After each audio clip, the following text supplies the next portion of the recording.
perkenalkan, kami dari kelompok 8 PDB 57. Nama saya Naras. Nama saya Ocha. Nama saya Ayu. Saya Anissa. Saya Eka. Saya Wahyudi. Saya Erina.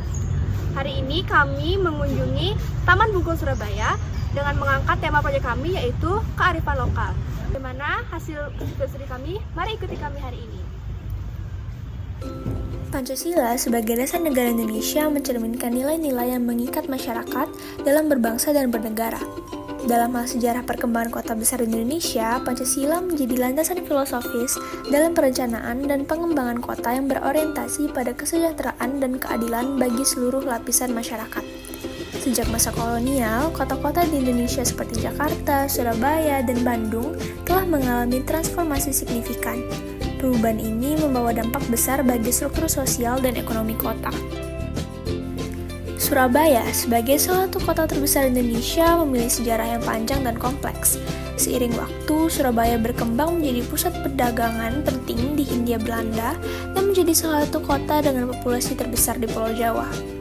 Pada tahun 1880-an, istilah kota atas atau Burgenstad mulai dikenal, yang merujuk pada kawasan hunian elit bagi warga Eropa. Kawasan yang termasuk dalam kategori ini adalah Gubeng, Ketabang, dan juga Darmo, yang dikenal sebagai tempat tinggal para penguasa dan juga pedagang Eropa. Salah satu area penting dalam konteks ruang publik di kawasan Darmo adalah Taman Bungkul. Taman ini awalnya dibangun sebagai makam untuk Mbah Bungkul, seorang tokoh penyebar agama Islam di Jawa. Namun, seiring waktu, Taman Bungkul berkembang menjadi ruang publik yang multifungsi dengan tema edukasi, hiburan, dan olahraga. Dengan adanya fasilitas seperti trek jogging, area bermain, serta tempat berkumpul komunitas-komunitas lokal, Taman Bungkul juga berfungsi sebagai pusat interaksi sosial bagi masyarakat Surabaya.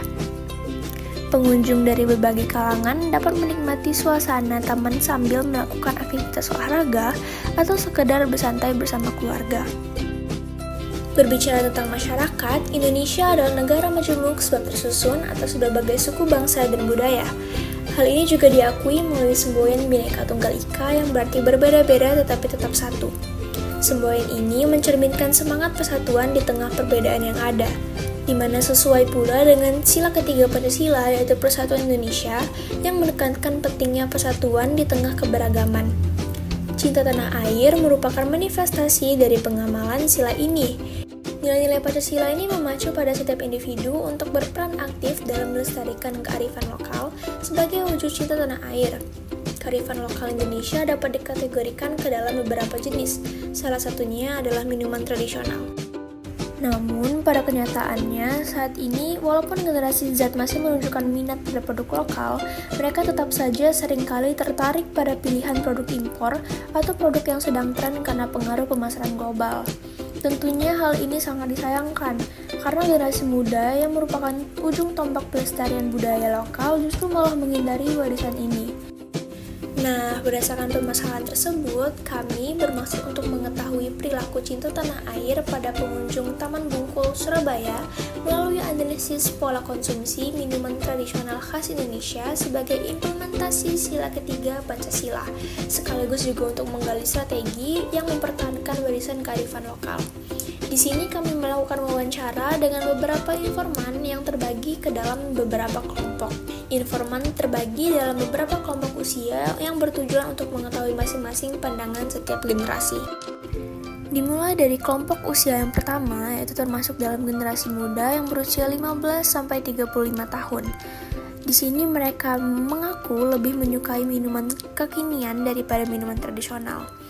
Namun mereka tetap diharapkan sebagai generasi muda untuk dapat melestarikan budaya lokal sebagai wujud cinta tanah air. Dengan memilih minuman tradisional, mereka dapat melestarikan warisan budaya dan mendukung ekonomi lokal yang sejalan dengan nilai-nilai Pancasila. Selanjutnya, untuk kelompok usia 35 hingga 55 tahun.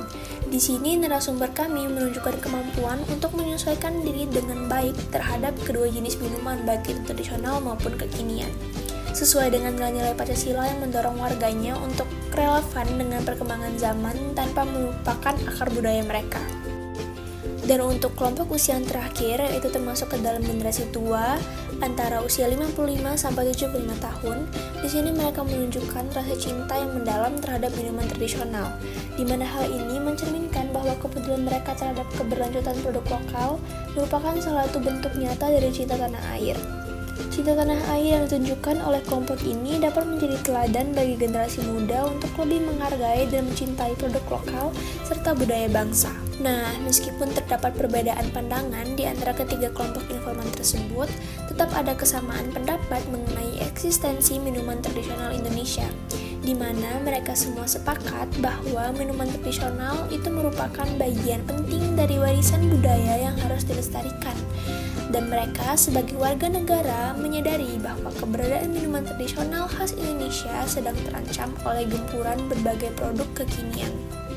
Di sini perlu kita ketahui bahwa cinta tanah air itu bukan hanya sekedar perasaan, tetapi juga suatu tindakan nyata yang mencerminkan penghargaan terhadap kearifan lokal yang ada.